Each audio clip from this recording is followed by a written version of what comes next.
Então, boa noite a todos. Vamos a mais uma reunião nossa do Centro de Doenças da Mama. Hoje é dia de nossa reunião multidisciplinar, que vai ser coordenada pela doutora Enilze. O tema hoje vem da oncogenética e a gente tem hoje a nossa convidada, a professora Luciane Cavalli, que é uma parceira nossa aqui de tantos anos, né? A professora Luciane, hoje ela é professora e pesquisadora do Instituto de Pesquisa Pelé, do Pequeno Príncipe, e também do Departamento de Oncologia de Georgetown University, né, onde esteve lá trabalhando por 23 anos. Doutora Nilce, eu vou passar, então, a coordenação para a senhora, fique à vontade. Obrigada pela tua presença aqui hoje, seja muito bem-vinda. Imagina, um prazer. Obrigada. Obrigada, Lu, por ter aceito o nosso convite. Já vou passar a palavra para você e deixar aberto para, se alguém quiser interromper, eu dou uma controlada aqui em mãozinhas erguidas, etc. Tá bom? Tá bom. Bom, pessoal, prazer estar aqui. Estou vendo várias pessoas conhecidas, doutor Rubens, doutor Eduardo, o pessoal um pouco mais recente, né? Não vou nem dizer de quanto tempo, né, doutor Rubens, que a gente começou.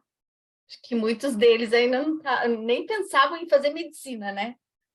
Mas Alguns não tinham nascido ainda, eu alguns acho. não tinham nem nascido, Na verdade, eu vou até falar mais precisamente, foi em 1990. E o Dr. Rubens me salvou, a equipe dele aí me salvou de mandar os tumores para fazer análise citogenética, os tumores de mama, e na época fiz a parte experimental na UEL, e eu lembro que o pai colocava não tinha Federal Express na época, ia lá no aeroporto, dava para o piloto levar e eu ia buscar no aeroporto. Então, eternamente grata, Dr. Rubens. Lembro disso. Então, tá bom. Então, deixa eu fazer um share screen aqui.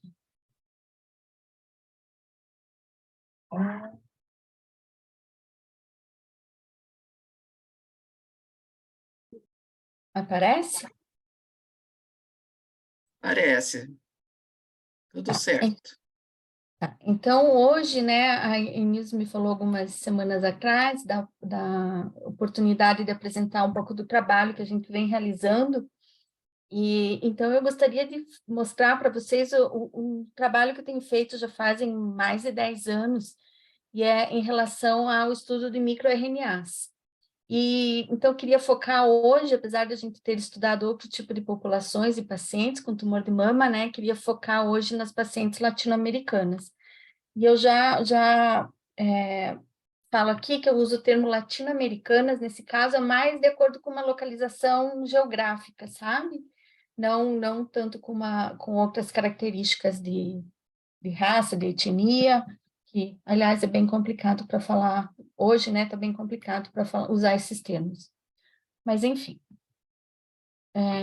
como é que eu passo? Ué, não está dando aqui. Ah, deu. Então, queria iniciar, então, com o artigo mais clássico, né, nessa área, em relação aos subtipos tumorais definidos por padrões de expressão gênica, que foi do Charles Peru, né, nos anos de 2000, que classificou, então, de acordo com o perfil de expressão gênica, os tumores em vários subtipos, né, os principais luminal A, luminal B, HER2 e basal-like, e como vocês sabem, né, esses tumores estão associados com taxa de sobrevida diferente, sendo, lógico, luminal A com prognóstico mais favorável e o basal com prognóstico mais desfavorável. Esses padrões de expressão gênica também auxiliaram muito, né, a classificação dos triplo negativos. Então, esse é também um trabalho pioneiro da Lehmann, em 2011, né, que classificou os tumores triplo negativos em 6 subtipos específicos: basal-like 1, 2, imunomodulatório, o mesenquimal stem-like e o luminal andrógeno, receptor andrógeno. E mais tarde essa classificação dele, né, pelo mesmo grupo foi refinado, observando que esses 3 tipos que tá circulado, imunomodulatório e os mesenquimais, apresentavam um perfil de expressão gênica semelhantes. Então, refinou, né, essa classificação inicial de 6 subtipos para 4 subtipos. Hoje, né, não se usa somente perfil de expressão gênica, usa uma variedade de marcadores moleculares para fazer classificação de subtipo tumoral, não só de mama, mas vários, né? Então, aqui um exemplo só dos subtipos moleculares de tumor triplo negativo, então, que usam até padrão de proteômica, metabolômica, metilação, enfim, uma série de marcadores moleculares para fazer essa classificação. Ué, por algum motivo está demorando aqui. Aí. Bom, talvez o que seja, não é novidade, mas acredito que talvez nem todos, né, as pessoas que trabalham na clínica tenham esse conhecimento. É conhecido que o padrão de expressão, que os subtipos tumorais e esses padrões de expressão gênica, eles variam, né, de acordo com a raça e a etnia das pacientes. Então, isso já foi muito bem documentado, trabalhos iniciais foram do grupo da Califórnia, um cohort que tem lá, que, né, inclusive, que onde o Charles Peru trabalha, que vários pesquisadores, né, já observaram isso, que tem uma distribuição diferencial de subtipos de acordo com as populações. Então, esse aqui só é do último relato da Sociedade Americana do Câncer, então, mostrando a distribuição dos subtipos por raça e etnia, né, nos Estados Unidos entre 2015 e 2019. Então, a gente pode observar, como nos outros anos, né, que as pacientes com câncer de mama que têm descendência africana, as mulheres negras, né, no caso nos Estados Unidos, elas têm uma frequência maior de tumor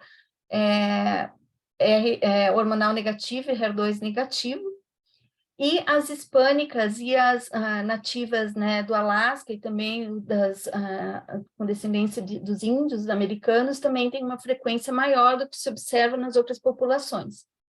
E os luminais, né, o receptor hormonal positivo e HER2 negativo, principalmente, né, são mais frequentes nas mulheres brancas. Bom, esse aqui é um dos trabalhos daquele grupo que eu falei. Essa classificação da American Cancer Society é baseada no padrão da imunohistoquímica. Já alguns dos artigos que eu vou mostrar para vocês agora é baseado no PANSS 50. Então, a gente vê quando usa esse método de classificação por expressão gênica e não só por imunohistoquímica, que tem uma leve, assim, uma diferença. Por exemplo, enquanto que no imunohistoquímica as African Americans tinham 19% do triplo negativo, aqui ela tem 30,4%.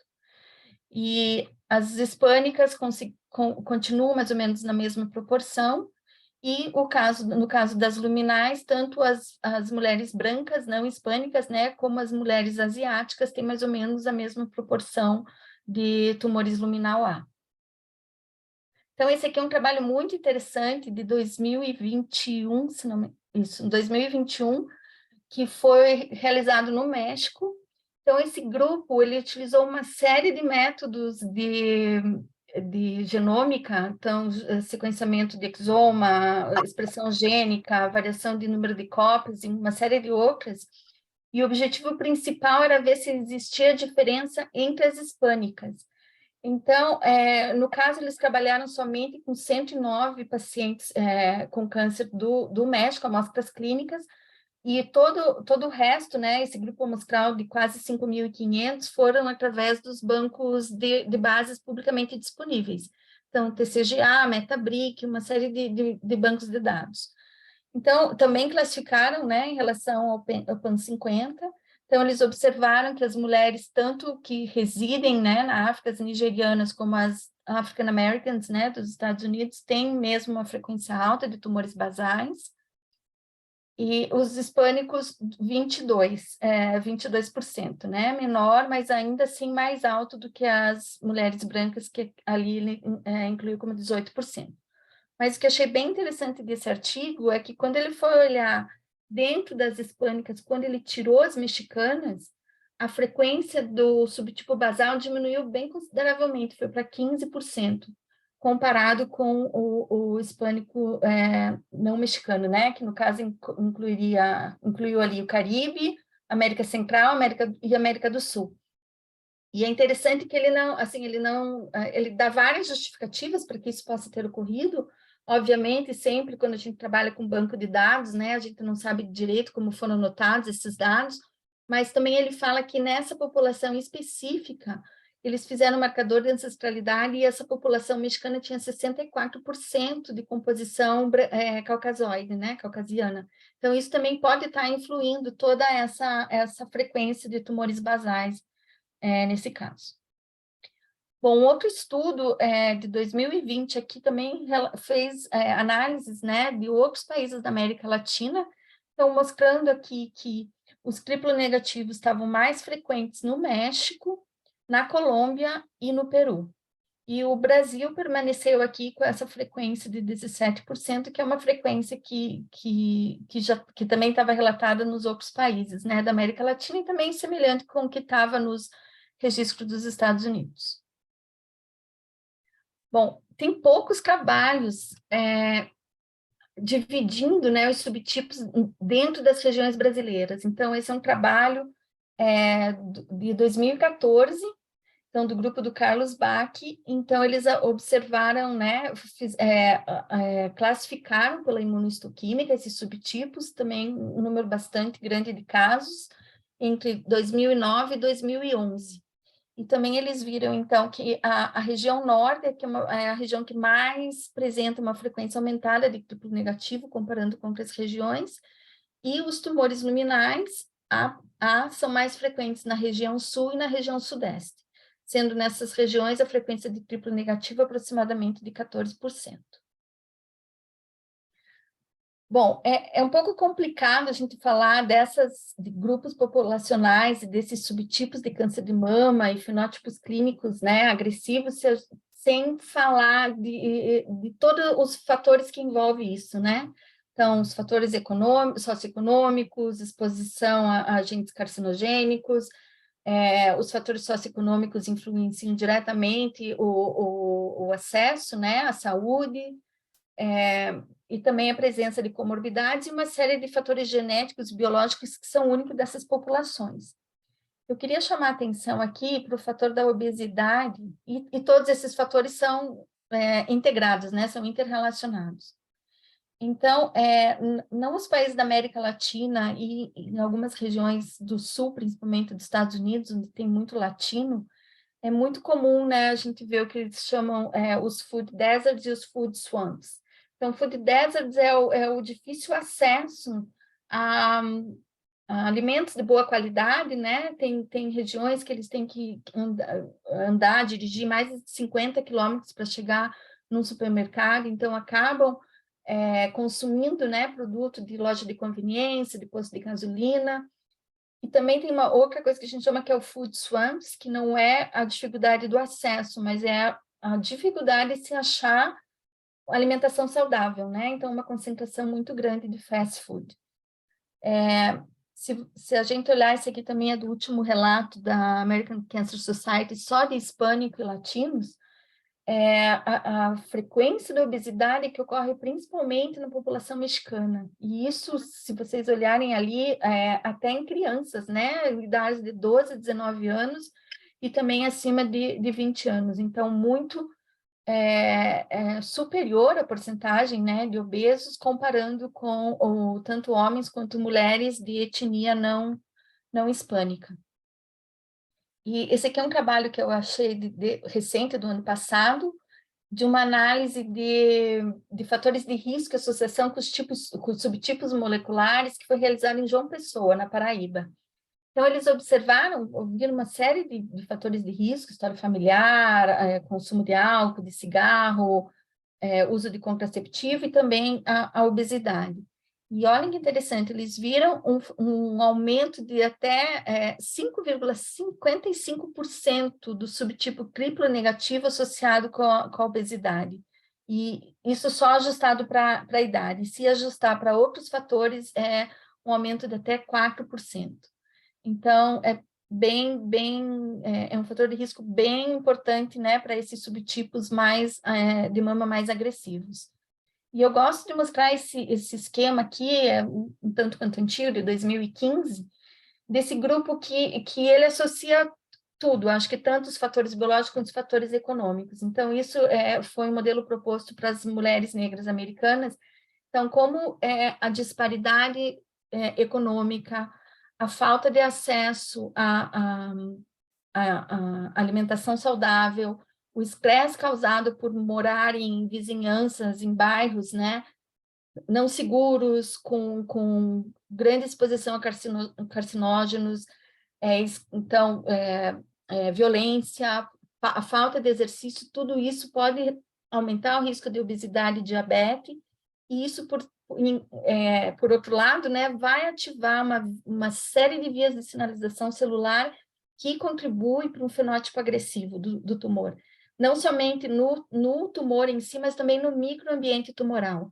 Então, a liberação de enzimas inflamatórias, de citoquinas, outros fatores, como, por exemplo, a insulina. Então, tudo isso contribuindo, né, favorecendo esse ambiente tumoral mais agressivo. Bom, agora, entrando mais no tópico, né, que eu queria conversar com vocês, é que, assim como os perfis de expressão gênica, os perfis de microRNAs também são muito robustos para separar os subtipos tumorais. Então, tanto em linhagens celulares, já foi observada essa separação, né, como em amostras clínicas, também nos subtipos intrínsecos, né, daqueles definidos pelo Charles Peru por expressão gênica. O nosso próprio grupo de pesquisa já utilizou os perfis de microRNAs para separar os subtipos de uma população hispânica como não hispânica. Vocês podem ver nesse caso aqui, é uma população não hispânica, não negra também, né? Com uma separação bem robusta da maioria das amostras. E também já separamos dentro dos triplo negativos os tumores que têm receptor de andrógeno negativo, também pelo perfil de microRNA. Algumas amostras não se classificaram corretamente, né, mas de forma geral a gente vê um perfil de expressão bem diferenciado entre esses tipos. Bom, o que são esses microRNAs, né? Sem entrar muito detalhes assim, são RNAs não codificantes de tamanho pequenos, né? São sintetizados no núcleo, depois exportados para o citoplasma. E qual que é a função desses microRNAs? É regular a expressão gênica. Então, através de complementaridade de base, eles vão se ligar a RNA mensageiros, né, que a gente chama seus genes alvos, e vão reprimir ou vão reprimir a tradução ou degradar o RNA mensageiro. O que eles são importantes no câncer? Porque a maioria das células tumorais apresentam expressão diferenciada desses microRNAs. Então, eles podem atuar como oncogene, chamado de oncomirs, ou também podem atuar como genes supressores tumorais, chamados de TS-mirs. Então, o que acontece quando eles atuam como oncogenes? Eles têm uma expressão muito aumentada na célula tumoral. Como eles têm uma expressão aumentada, normalmente eles vão reprimir a ação de genes supressores tumorais, o que vai levar a tumorigênese. Por outro lado, quando eles estão subexpressos, quando eles têm uma expressão diminuída, eles vão deixar livres genes alvos que têm uma função de oncogene. Então, eles vão regular positivamente essa expressão do oncogene. Então, em ambos os casos, levam à tumorigênese. E os microRNAs, aqui só o exemplo de alguns, né, estão relacionados com vários aspectos dos hallmarks do câncer.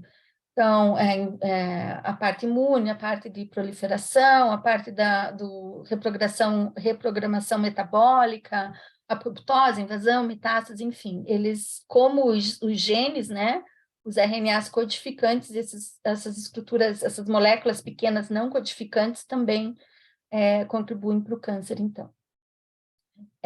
Só para mostrar aqui rapidinho, então, um timeline, só para vocês terem uma ideia, em 2002 foi a primeira identificação dos microRNAs associado com o câncer.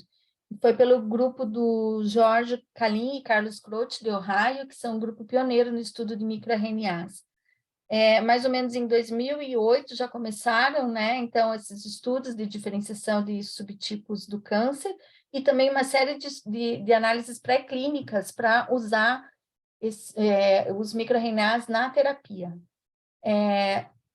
Em 2014, esses estudos já passaram para a fase clínica, né? Vários estudos de fase 2, e também já muito a versatilidade desses microRNAs, dessas estruturas, por serem moléculas pequenas, elas podem ser facilmente detectadas em biópsia líquida.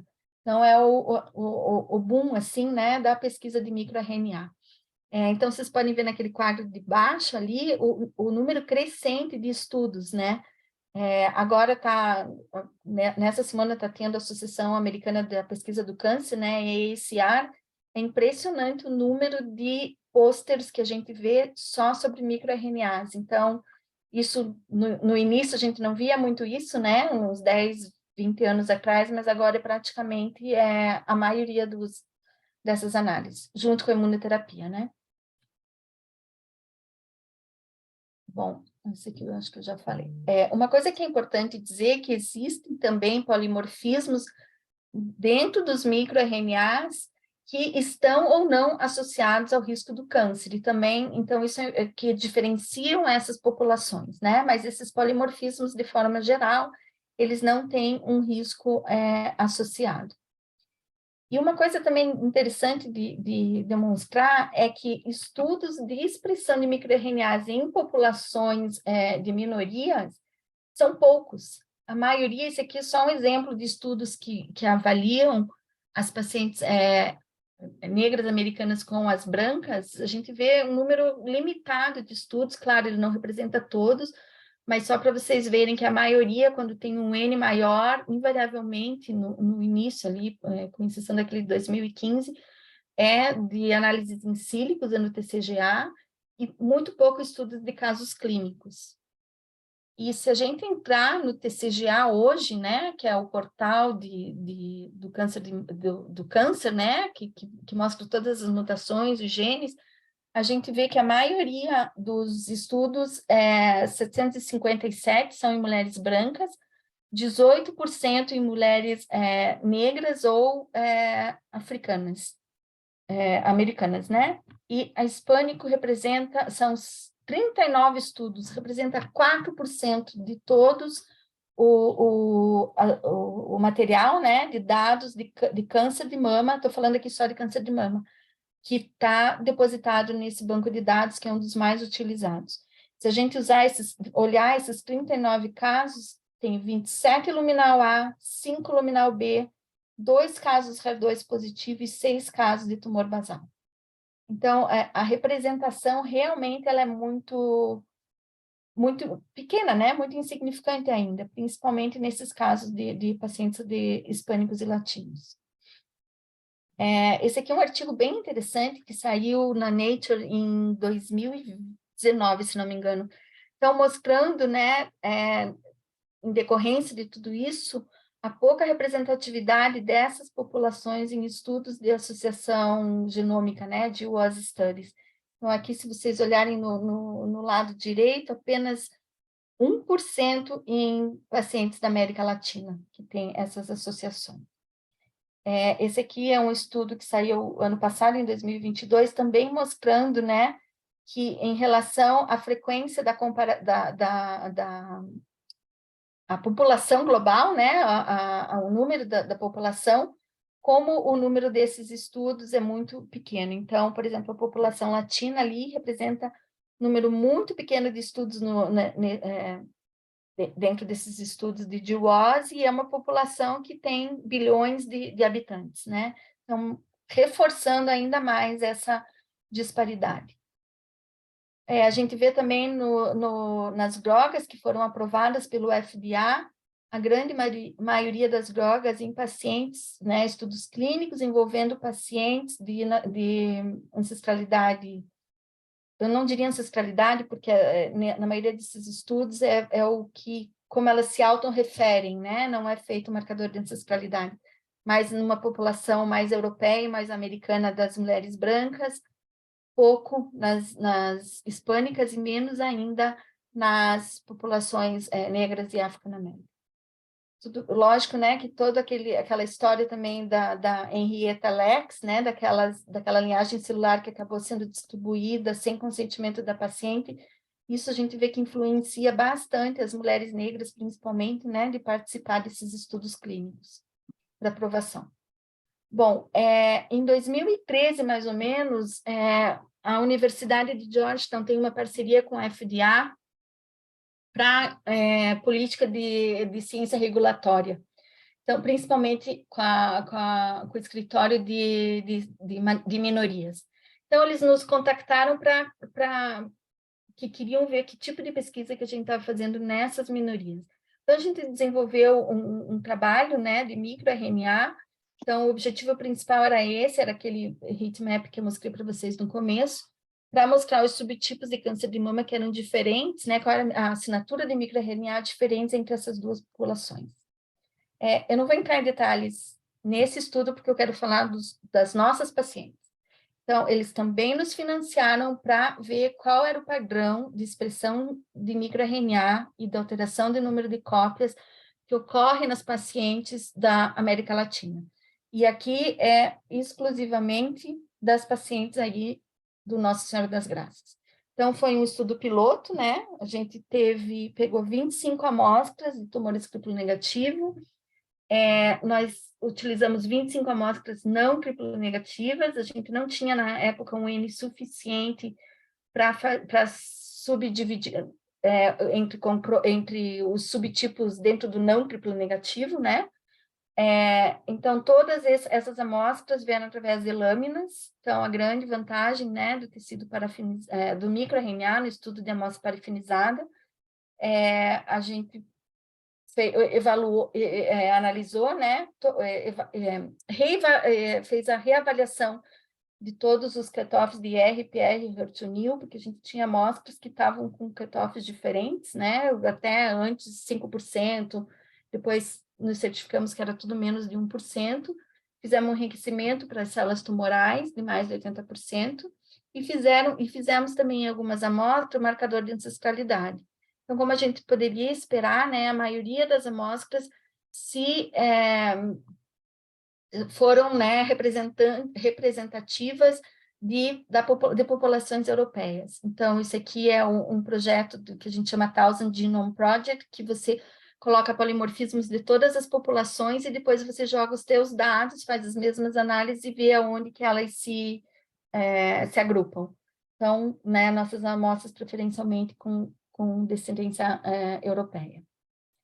Então, qual que foi o desenho do estudo? Então, pegamos esses dois grupos e fizemos o profile para microRNA, fizemos a microdissecção, então, né, para enriquecer para a célula tumoral, isolamos RNA, fizemos o microRNA, e aqui a gente pode ver, então, de forma geral,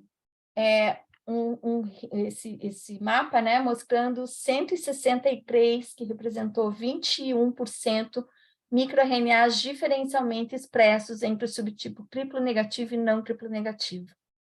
E com esse perfil, nós conseguimos separar 74% das amostras. Bom, quando a gente olha ali 163 microRNAs, é um mundo de microRNAs, considerando que um microRNA ele pode regular vários alvos, vários genes alvos dentro do genoma. Então, depois que a gente fez essa identificação desses microRNAs nos subtipos, a gente fez uma análise de alteração de número de cópias nas pacientes com triplo negativo. Para quê? Para a gente ver quais eram as principais regiões cromossômicas que tinham alteração de número de cópia. E depois a gente resolveu integrar essas duas análises, mapeando, então, os microRNAs que estavam diferencialmente expressos nessas regiões. E por que a gente fez isso? Bom, isso devido a uma série de trabalhos que dizem, né, que ilustram que os microRNAs estão preferencialmente localizados em regiões de sítio frágil e em regiões que têm ganho ou perda, amplificação ou deleção de cromossomos. Então, vocês podem observar aqui no lado direito, que é um profile de tumor de ovário, desculpa. Então, em todas essas regiões que estão marcadas em azul ou em vermelho, tem alteração do número de cópias e uma alta concentração de microRNAs. Então, a nossa hipótese foi que, se nós juntássemos esses dois perfis, integrássemos esses dois perfis, provavelmente a gente ia identificar os microRNAs com maior relevância. Então, a gente fez essa análise nas mesmas amostras, então pegamos a mesma lâmina, né, secções adjacentes do mesmo bloco tumoral, extraímos RNA, extraímos o DNA e fizemos essa associação.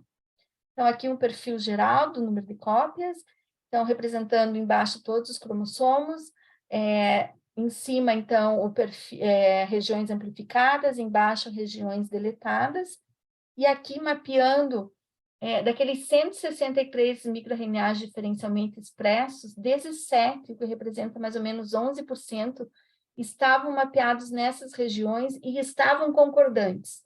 O que isso quer dizer? Quer dizer que talvez uma amplificação do DNA possa levar junto o microRNA que está mapeado naquela região cromossômica.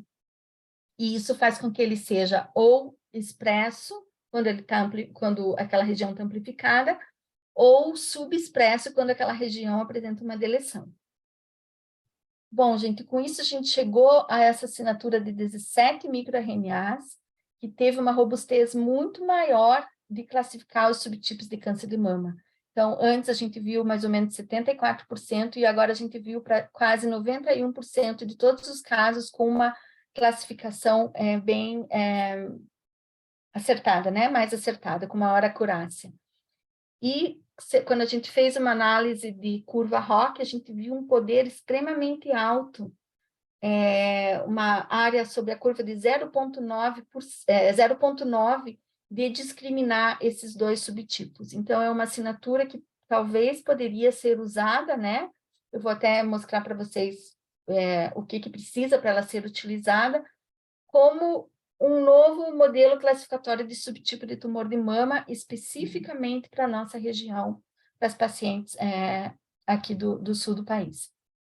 Então, a gente não tinha acompanhamento clínico dessas pacientes, eram pacientes antigas, acho que eu nem lembro do ano, doutor Rubens, mas acabou se perdendo o acompanhamento clínico, mas a gente olhou nos outros bancos de dados e a gente viu, tanto no Metabric como no TCGA, alguns microRNAs que já separavam os subtipos tumorais, e aqui chama atenção para 2 microRNAs cuja expressão aumentada estava relacionada com uma pior sobrevida.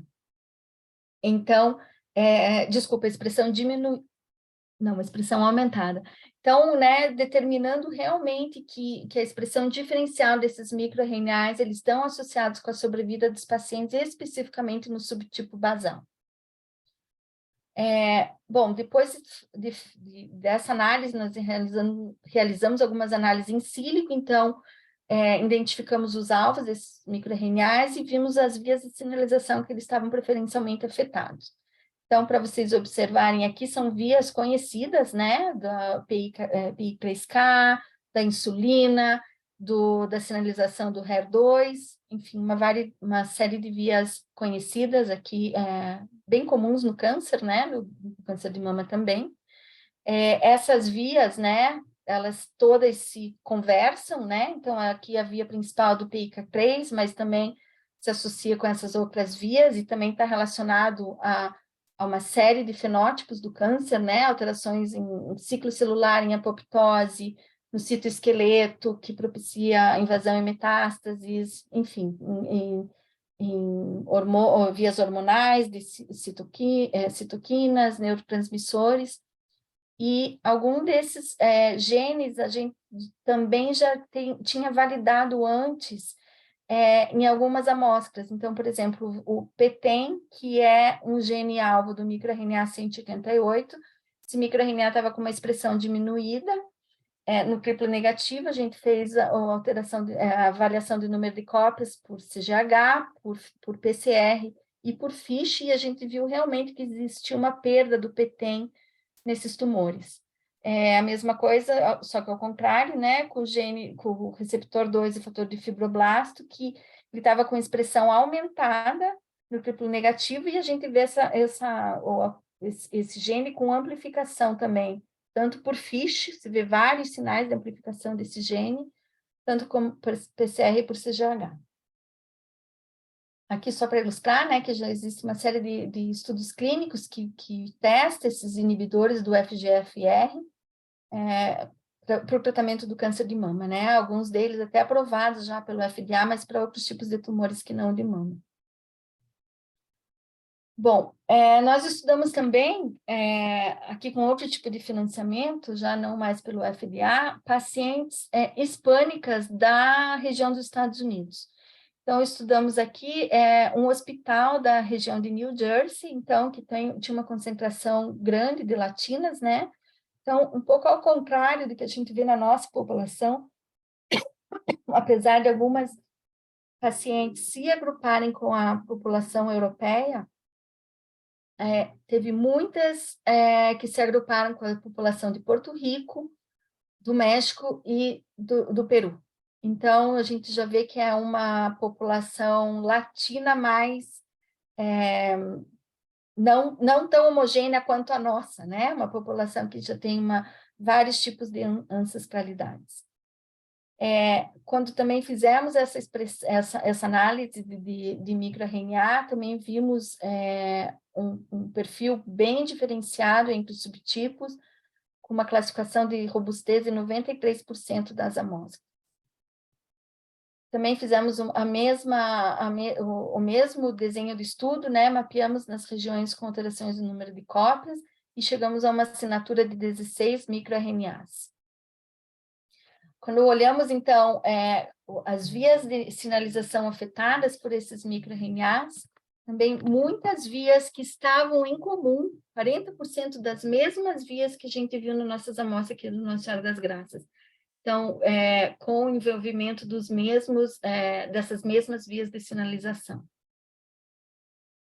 Então, concluindo, né, essa parte do estudo, então, realmente, né, evidenciando que os microRNAs, assim como os perfis de expressão gênica, principalmente, são marcadores robustos para a classificação de subtipos tumorais, que existe, né, um perfil distinto dessa expressão, não só entre diferentes populações, mas também entre populações do mesmo grupo racial ou do mesmo grupo étnico, né?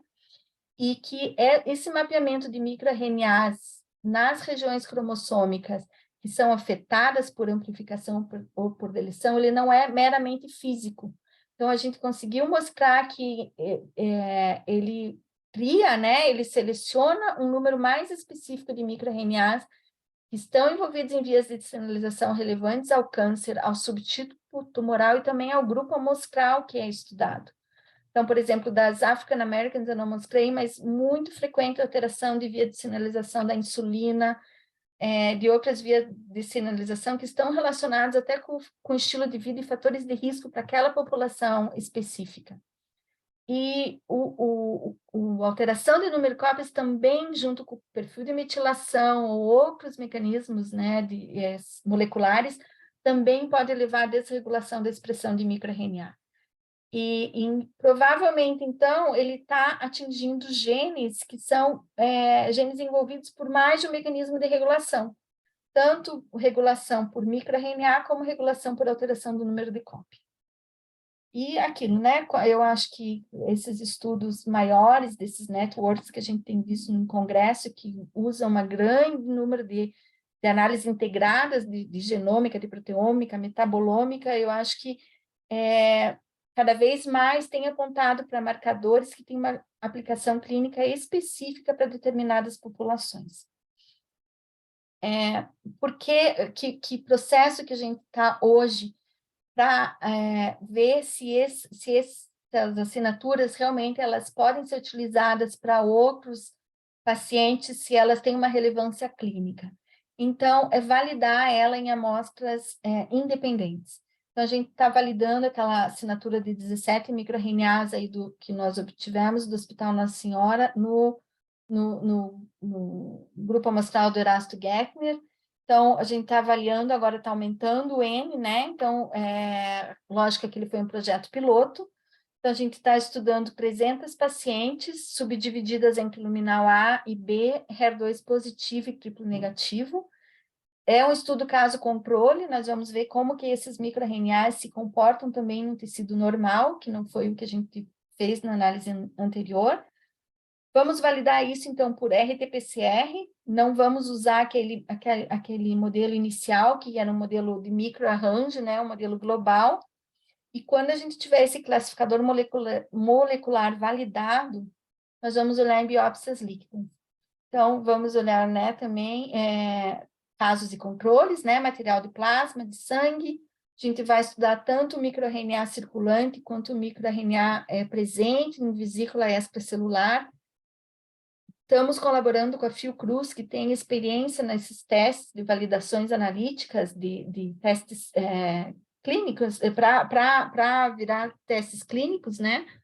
Então, o objetivo eu imagino que, obviamente, a gente não vai conseguir validar o painel inteiro, mas imaginando que a gente valide um grupo, um subgrupo, né, daqueles microRNAs, que a gente tente fazer um multiplex de RT-qPCR e que a gente consiga, né, ver se realmente esse perfil depois consegue, mesmo em amostra, nas biópsias líquidas, tem algum significado clínico, né, para esses subtipos. Aqui só para mostrar, né, que a gente já trabalhou, esse aqui é um trabalho que foi liderado pela Emilze, também com a participação do Dr. Rubens e do Cícero. Então, a gente já viu que os microRNAs que estão dentro dessas vesículas extracelulares, eles conseguem diferenciar os subtipos de tumores mamários, né? Então, ali embaixo, vocês veem o subtipo luminal A, desculpe, com triplo negativo. Então, com um fator com um valor bem significativo, né? Que conseguiu diferenciar. Então, aqui nós já começamos a validar em algumas amostras. Eu não coloquei aqui o N, peço desculpa, mas foi um N bastante significativo. Então, a primeira análise foi feita em relação ao triplo negativo e o tecido não tumoral. Então, a gente confirmou realmente, nesse caso, o microRNA 539, que está com uma expressão diminuída no tumor, comparando com o tecido adjacente, né, normal. Provavelmente ele tem uma ação supressora. Já vimos também entre os subtipos, e muito interessante que quando todos os subtipos foram comparados com o HER2, com o subtipo que era HER2 positivo, tanto o triplo negativo, quanto o luminal A, quanto o luminal B, deu um poder discriminatório superior a 7. Então, e no caso do triplo negativo e o HER2, um poder discriminatório bem alto, maior que 8. Então, a gente ainda está finalizando essas amostras, né? E outro tipo de ensaios que nós estamos fazendo também para entender melhor qual é o papel desses microRNAs, ou como oncogenes, ou como genes supressores, para o fenótipo agressivo dos tumores triplo negativos. Então, a gente tem um dos que a gente já publicou, é o microRNA 150, que está localizado no cromossomo 19. Então, esse microRNA, ele tem uma expressão bem aumentada no tumor, comparando com o tecido normal, e mais aumentada no triplo negativo, comparando com o não triplo negativo. E a gente viu também que ele está preferencialmente expresso, com expressão mais aumentada em metástase, comparando com o tumor primário. E ali embaixo eu só mostrei um paciente que a gente tinha o tumor primário, a metástase no linfonodo e uma metástase à distância, e a gente viu a expressão aumentada desse microRNA de acordo com a progressão tumoral do mesmo paciente.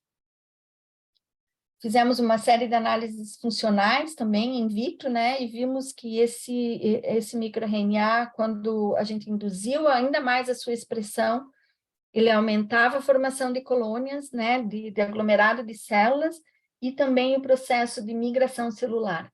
Então, concluindo, né, todos esses estudos, tanto em análise, né, nas amostras clínicas, como nesses modelos in vitro, a gente assume, né, que ele tem uma função oncogênica em triplo negativo. É importante falar que o mesmo microRNA pode ter funções diferentes em diferentes tipos de tumores. Às vezes, até mesmo, por exemplo, dentro do câncer de mama, um microRNA atua como um gene supressor e o outro atua, o mesmo microRNA em outro tipo de subtipo ou de outro tipo de câncer de mama atua como um oncogene. A gente tentou investigar um pouco quais os mecanismos, né, que podem estar associados com os mecanismos moleculares que podem estar causando, que esse microRNA está associado, e a gente viu uma série de alterações relacionadas com transição do epitélio mesenquimal, que a gente sabe que é chave, né, para o processo de migração, invasão e formação de metástases, e já vimos uma série de genes aqui, estudamos a expressão gênica por microarranjo, já viram uma série de genes que estão alterados quando a gente inibe ou quando a gente induz a expressão desse microRNA.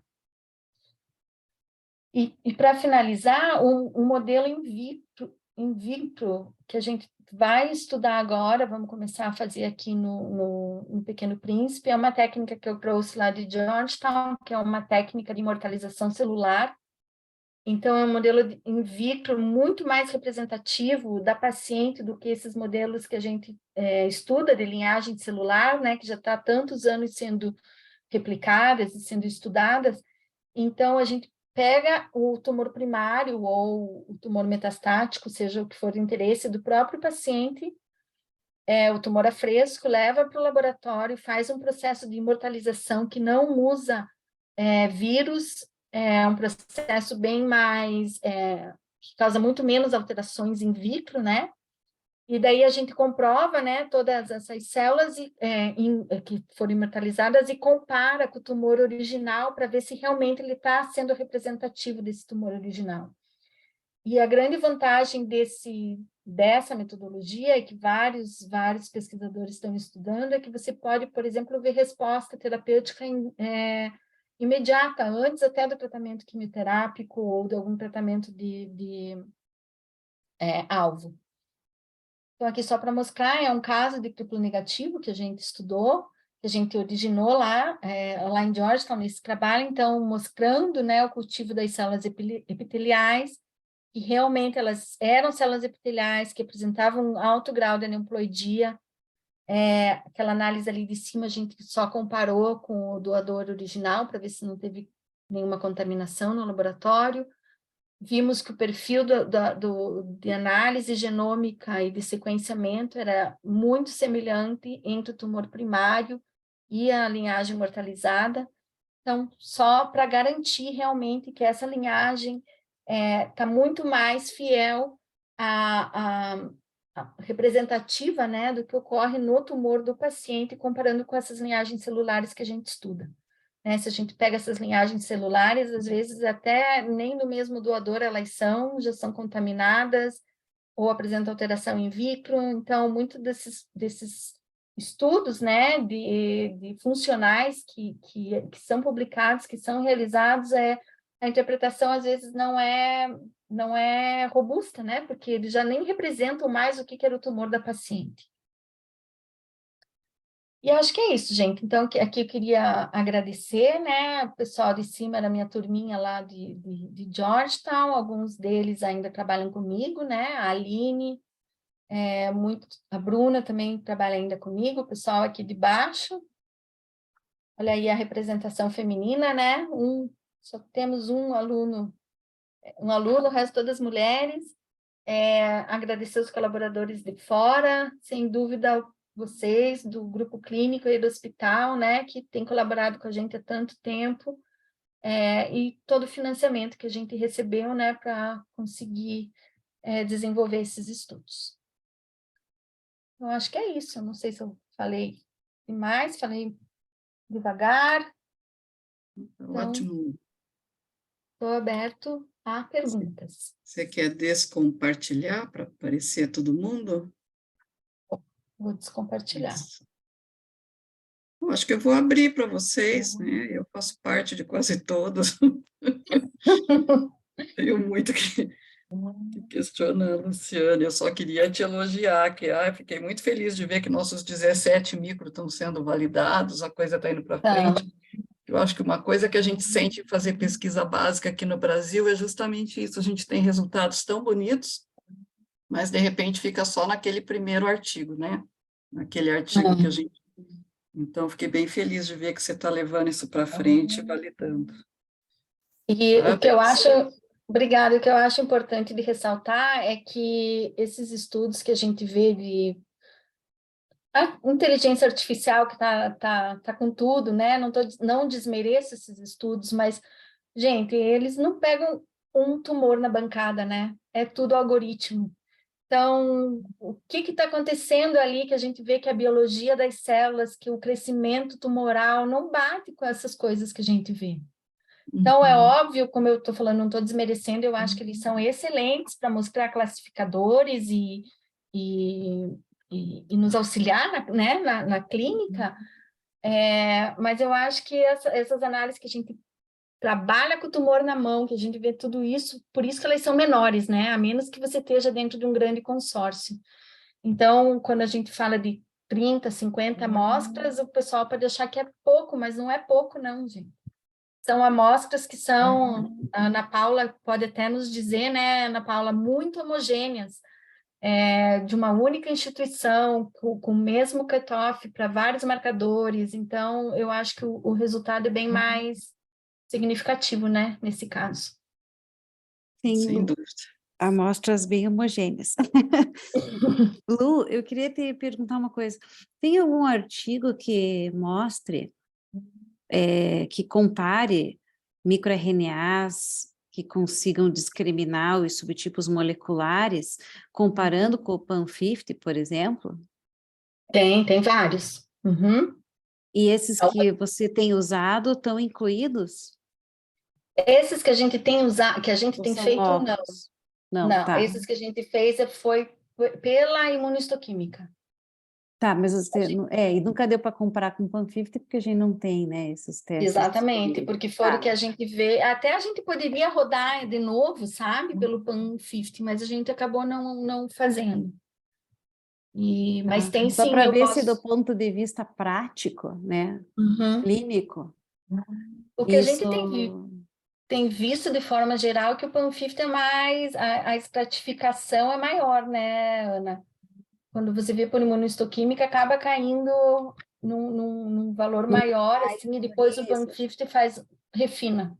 Isso, exatamente. Por isso por isso que eu te perguntei justamente isso, se com o microRNA você consegue, com esses microRNAs que você tem disponível, se você Uhum. conseguiria estratificar isso de uma maneira melhor do que a imuno, entendeu?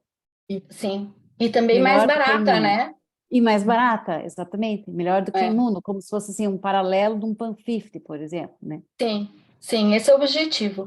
Olha, tem alguns classificadores moleculares aí de microRNA, principalmente eu posso citar alguns que eu lembro agora de cabeça de tumor de tireoide, sabe? Tem até comercializado aqui no Brasil também. Uhum. E eles são bem robustos, viu, de classificar não só os subtipos, mas lesões que são de difícil discriminação pela imunohistoquímica. Então, estão sendo bem utilizados, bem comercializados já, tudo. Legal. E outra coisa que eu fiquei com uma dúvida, eu não entendi quando você falou que o mesmo microRNA pode ter um efeito inibidor do crescimento no tumor, e pode ter um efeito de crescimento de tumor em outro órgão ou em outro subtipo? Isso que eu não Olha, entendi. O mesmo microRNA? o mesmo microRNA. Olha, trabalhar com microRNA tem vantagens, mas tem desvantagem. Eles são umas moléculas que eles são muito tecido específica. E também eles variam de acordo com a progressão do tumor, sabe? A expressão. Então, por exemplo, como eles são reguladores da expressão gênica, determinadas, por exemplo, numa fase embrionária, tem microRNAs que são expressos. Quando a gente vai ver um tecido diferenciado, a gente não acha mais a expressão daquele microRNA. Então, ele é bem controverso, sabe?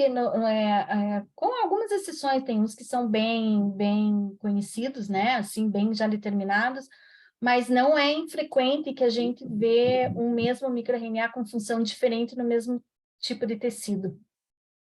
Então, tanto que quando a gente tem uma bateria de microRNAs, a primeira coisa que a gente faz antes de fazer uma análise funcional é ver os níveis endógenos deles. Pode ser que ele não esteja expresso no tecido da mama, por exemplo.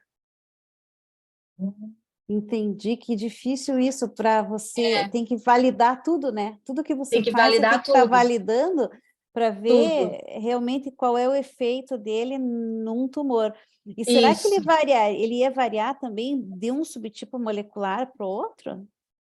Ah, sim, ele varia o nível Também. de expressão também. E olha, é E frustrante assim. como é que você vai trabalhar com isso para tentar classificar daí, né?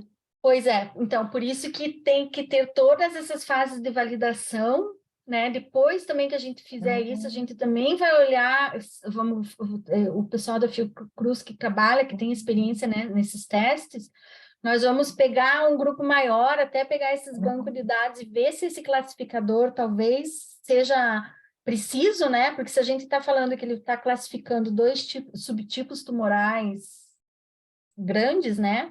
A gente tem que ter certeza que seja representativa, porque senão não adianta. Essa é a principal, a imunohistoquímica ainda é a chave, né, Ana? Não adianta, se a gente não acha um classificador robusto, como o PAN50 ou aqueles outros, não tem como substituir a imunohistoquímica. Ou usa um que tem um custo mais elevado, ou por que a gente vai trocar a imunohistoquímica por uma coisa que não está tão... Do ponto de vista de rotina, ainda é o que É. temos, né? Mas bem legal, Lu, obrigada pela tua aula. Imagina, estamos aí na luta, né? Conseguir financiamento para pegar essas amostras aí, mais para aumentar o N. Aquele teu trabalho com que você acha 16 microRNAs bate com alguma coisa com os nossos 17? Bate, alguns batem. Não todos, eu não lembro direito agora, mas bate sim. É menos de, acho que menos de 30%, mas bate. Uhum. Isso também é outra coisa dos trabalhos do microRNA, eles são tão díspares, né? É difícil a coincidência de a gente É, fica enlouquecido. é, e tem mais de 2.000 microRNAs, o problema é a quantidade de gene que eles regulam, né? Porque eles, por Uhum. si só, a atuação deles é indireta, né? É através dos genes alvos e onde que eles estão regulando.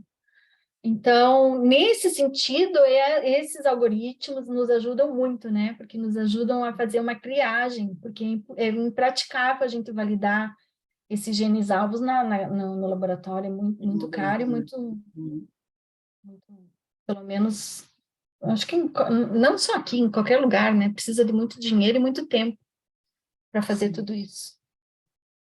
Mas, enfim, eu acho que o que eu queria ressaltar é a nossa contribuição aqui, né, das nossas pacientes.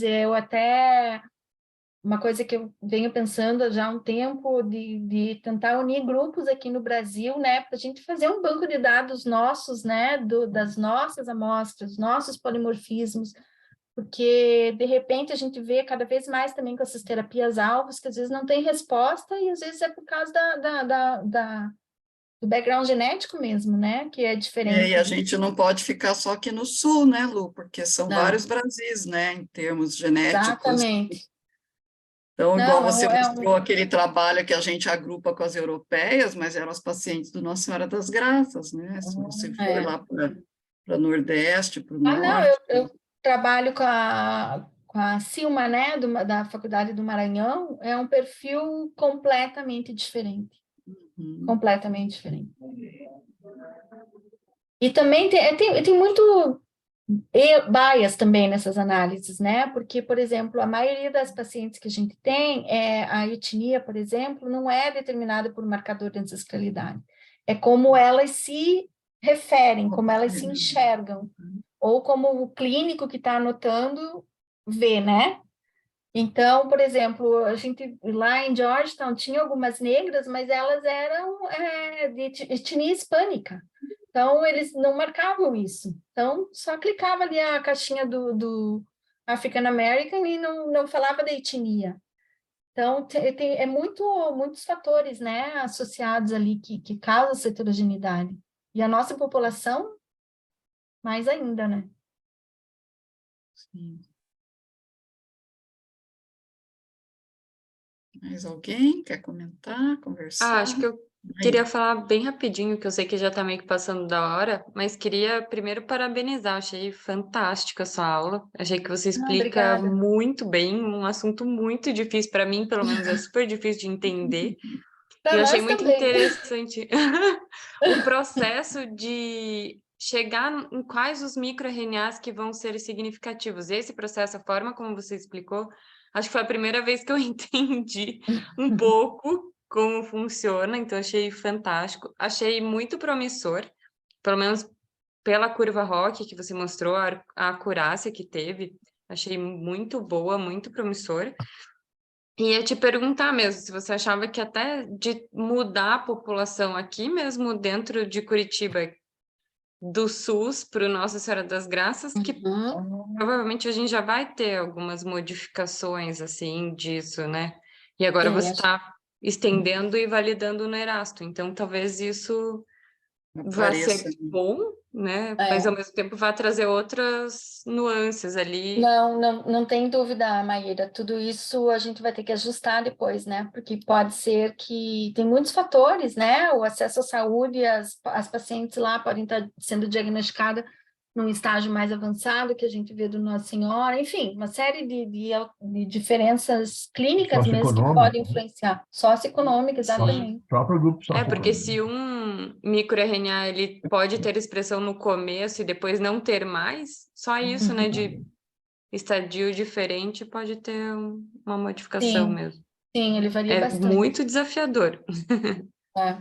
Gente, tem até um parâmetro técnico, assim, que talvez a gente nem pense, talvez a Ana possa, não sei se a Ana ainda, tá ali, possa nos dizer, a qualidade da parafina, né? A qualidade da parafina que a gente usa, isso tudo vai influenciar a conservação do microRNA, do RNA que está ali dentro. Então, pode ser que a gente pegue os microRNAs que estejam mais associados, né, com degradação, com necrose, enfim, também influencia tudo que a gente vê, né? Então, dependendo do... Eu falo isso porque quando a gente estuda os pacientes lá do Maranhão, é um estado mais carente, né? Então, as amostras que vêm para a gente, a gente vê nitidamente que na bancada que é mais difícil de trabalhar, por causa que o material, a parafina é de pior qualidade, o fixador foi de pior qualidade. Sabe o que faz bastante diferença aí, Lu? Que eu acho que, além de, como você falou assim, o diagnóstico está homogeneizado, as amostras também são em relação a fatores pré-analíticos. Porque é sempre um formol tamponado, sem variação de pH. O único material que a gente demora um pouco mais para fixar é aquilo que vem para congelação, mas mesmo assim não é nada díspare, né, aceitável. Todas as peças a gente abre diariamente.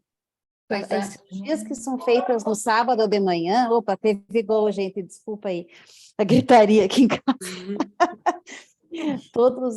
As peças que, por exemplo, são feitas no sábado, as cirurgias de sábado, ao meio-dia, nossa funcionária pega essas peças e a gente abre as peças, elas não ficam fechadas o fim de semana. O final de semana, exatamente. Então, e às vezes esses laboratórios maiores do norte, do nordeste, onde tem menos patologista, eles drenam materiais do interior, que às vezes ficam lá 4, 5, 6, sabe Deus quantos dias no formol. Aí exatamente. você degrada todo o DNA e quem dirá o RNA, né? Então, para trabalhar com microRNA fica mais difícil ainda, né? Pois é, e daí a gente vê um padrão de perfil completamente diferente, a gente não sabe se é por causa da qualidade da amostra ou se é por causa de uma diferença biológica que está acontecendo. Pois Então, é por isso que eu estou falando, e quando a gente pega essas amostras de TCGA, assim, parece que eu estou indo contra, não estou, eu acho interessante, mas a gente não sabe como que foi, ali tem tecido fresco, tem tecido parafinado, tem tecido congelado, fizeram a classificação por RNA-seq, por RT-PCR, é tudo junto, gente, tudo misturado. E os coordenadores desse consórcio mesmo, eu lembro que quando começou era um pessoal que estava na NIH, eles sabem essa dificuldade, mas é um dos únicos repositórios que a gente tem com essa quantidade de amostra, né? Então, mas por isso que eu chamo a atenção da importância da gente ter essas amostras na mão, né? Essa validação, assim que a gente, com todas essas variações controladas, né, Ana?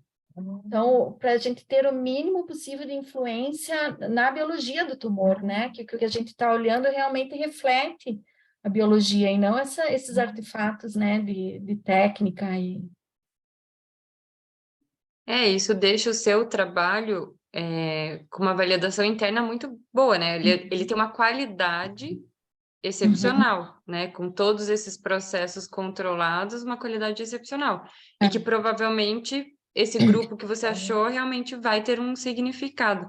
Mas a dificuldade no Brasil de você validar depois, acho que entra em todos esses processos. Imagine no HC, a gente teve uma paciente que não teve como analisar a patologia pós-QT neoadjuvante, porque tinha pouco formol e destruiu a peça toda. E ela não tem AP, não tem nada. Então, veja, né, pelo todo o descuido que pode existir e que pode dificultar muito, né, a validação externa disso. Tanto que quando a gente manda para publicar, sabe, Maíra, às vezes a gente tem crítica do tamanho amostral, mas a gente sabe exatamente quando um revisor é de revisor de bancada, que realmente ele sabe o valor, né? Sabe o valor e aprecia isso de estar de uma instituição única, de estar tudo padronizado. Então, realmente tem valor quando a gente pega as amostras que vocês mandam para a gente.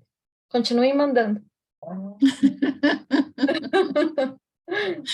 De vez em quando eu gosto de trazer, para mostrar o que a gente faz com as amostras de vocês, né? Não, sem a comparação clínica e da patologia também, né? A gente não tem como estudar.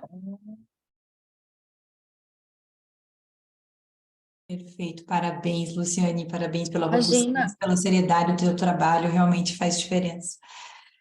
A reunião foi ótima, a aula foi maravilhosa. Obrigada pela tua participação aqui com a gente. Então, já avançamos um pouquinho da hora, eu vou encerrar. Tá bom, Karina, muito obrigada. Semana que vem Obrigada, participar. Lu. Imagina, Parabéns, prazer. Luciane. Obrigada, Lu. Luciane, Obrigada, parabéns. parabéns. Boa noite. Boa noite. Tchau, Tá, boa boa noite. noite. Tchau, gente.